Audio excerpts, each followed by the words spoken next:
নমস্কার বন্ধুরা, মালতীর হ্যাংলা চ্যানেলে তোমাদের সবাইকে স্বাগতম। দেখো আজকে একটা দারুণ একটা রেসিপি নিয়েছি তোমাদের জন্য, নতুন একটা রেসিপি আজকে আমি করব। এই দেখো ইঁচড়গুলো আমি সব কেটে নিয়েছি, মানে কেটে নিয়েছি না, বাজার থেকে কেটে নিয়ে এসে আমি ভালো করে ধুয়ে ছাড়িয়ে নিয়েছি। আর এই ইঁচড়গুলো খেতে না এত দারুণ লাগবে। দেখো ইঁচড়টা একটু বড় বড় হয়ে গেছে, এখানে দানাও হয়েছে। এই দেখো দানাগুলো কত সুন্দর। আজকে আমি মশলা ইঁচড় করবো। মশলা ইঁচড় করতে আমার কী কী লাগবে বন্ধুরা তোমরা দেখতে থাকবে, একদম পুরো নতুন রান্নাটা পুরো দেখো তোমরা, খুব ভালো লাগবে। দেখো বন্ধুরা, আমি এখানে কিছু পেঁয়াজ দিয়ে দিলাম, আলু। তোমরা কম বেশি করে আলু দিতে পারো। দিয়ে দিলাম কিছু টমেটো, একটা বড় সাইজের টমেটো আমি দিয়ে দিচ্ছি। এখানে দিয়ে দিচ্ছি তোমার আন্দাজ মতন লবণ।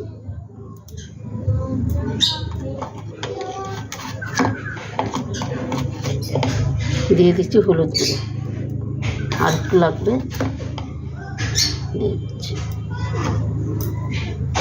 দিয়ে দিচ্ছি কাশ্মীরি লঙ্কার গুঁড়ো।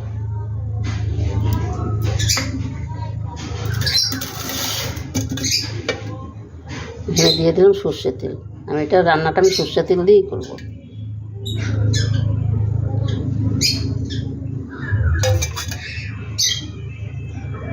এখানে দিয়ে দিলাম দেখো আদা, রসুন আর কাঁচা লঙ্কা বাটা।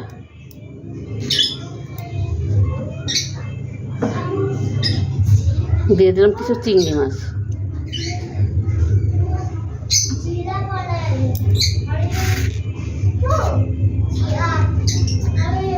এটাকে এবার আমি ভালো করে মেখে আমি পুরো 1 ঘন্টা আমি রেখে দেবো। কি বানাচ্ছি? মশলা ইঁচড়। তুমি খাবে তো? আমার নাতি দেখতে এসছে কি বানাচ্ছে।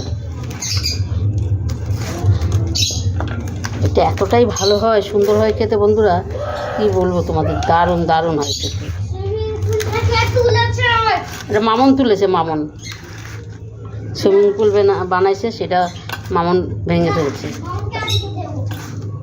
এইটা এবার আমি 1 ঘন্টা রেখে দেবো। আর এখানে দেখো আমি কিছু মশলা নিয়েছি। এই দেখো এই মশলাটা আমি এবার ভেজে নেব। এতে সব রকমের মশলা আছে, গোটা গরম মশলা আছে, একটু জায়ফল আমি দিয়ে দিছি। এই যে কড়াইতে এটা আমি ভেজে নেব।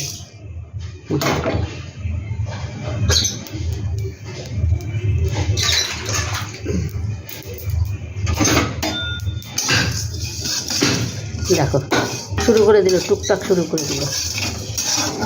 এটা ভেজে আমি শিলে বেটে নেব। এই মশলাটা করে বন্ধুরা তোমরা অনেক রান্নাতে ব্যবহার করতে পারবে। একটু বেশি করে রাখলে নানান ধরনের রান্নায় ব্যবহার করলে দারুণ হয় খেতে, খুব টেস্ট হয়।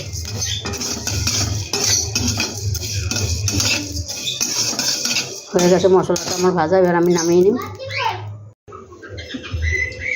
বন্ধুরা দেখো 1 ঘন্টা বাদে আমি ফিরে আসলাম।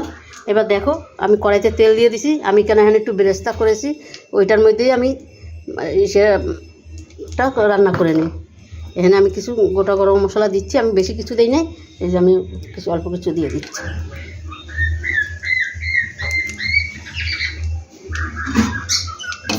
এটা একটু সামান্য একটু ভেজে নিই।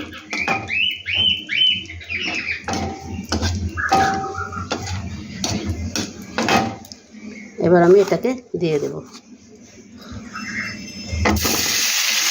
সবটাই আমি ঢেলে দিয়ে দিলাম।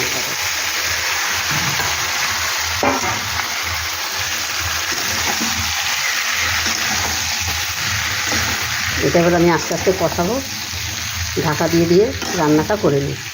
এটাতে বেশি জলও দিতে হবে না।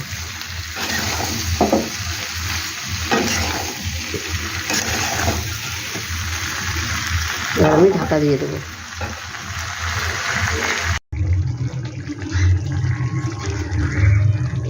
বন্ধুরা দেখো ইঁচড়টা আমার কত সুন্দর হয়ে গেছে, কি দারুণ হয়েছে, এত সুন্দর হয়েছে, এত সুন্দর জবাব নাই। মানে অন্তপক্ষে একবার বন্ধুরা তোমরা এইভাবে অন্তপক্ষে একবার এভাবে রান্না করে খাবে, দেখবে। তোমরা তো অনেক ধরনের অনেকভাবে রান্না করে খেয়েছো, এভাবে একবার খাবে, দারুণ লাগবে খেতে, দারুণ। এই মশলা ইঁচড়টা এইভাবে রান্না করে খেলে দারুণ। আমার যে মশলাটা গুঁড়ো করে রাখছি সেই মশলাটা আমি দিয়ে দিচ্ছি। এই মশলাটা তোমরা অনেক দিনও বেশি করে একটু করে তোমরা এটা রেখে দিতে পারবো, অনেক অনেক ধরনের সবজিতে তোমরা এটা ব্যবহার করতে পারবে।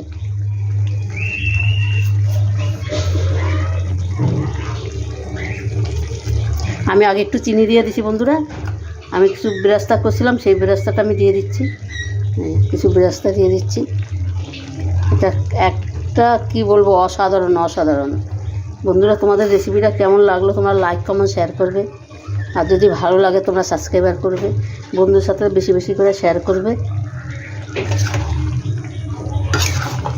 এটা আমার দেখো পুরোটাই হয়ে গেছে। আমি এবার গ্যাসটা অফ করে দিই, অফ করে আমি এটা ঢাকা দিয়ে রেখে দেব। আর ইঁচড়টা খুব সুন্দর সিদ্ধ হয়ে গেছে, দেখো গলে যাচ্ছে। আর একদম কচি ইঁচড় আনলে ওই কচি ইঁচড়টা না গলতে চায় না, ঠিক একটু সামান্য একটুখানি মানে একদম কচি না, তার থেকে একটু দানা হবে, সেটা খুব ভালো লাগে। এই দেখো এই ইঁচড়টায় দানা হয়ে গেছে, এই যে আমার এই দানা দানা ইঁচড় খুব ভালো লাগে খেতে, দারুণ লাগে খেতে। এটা একটা টেস্টেই মনে একটা আলাদা হয়।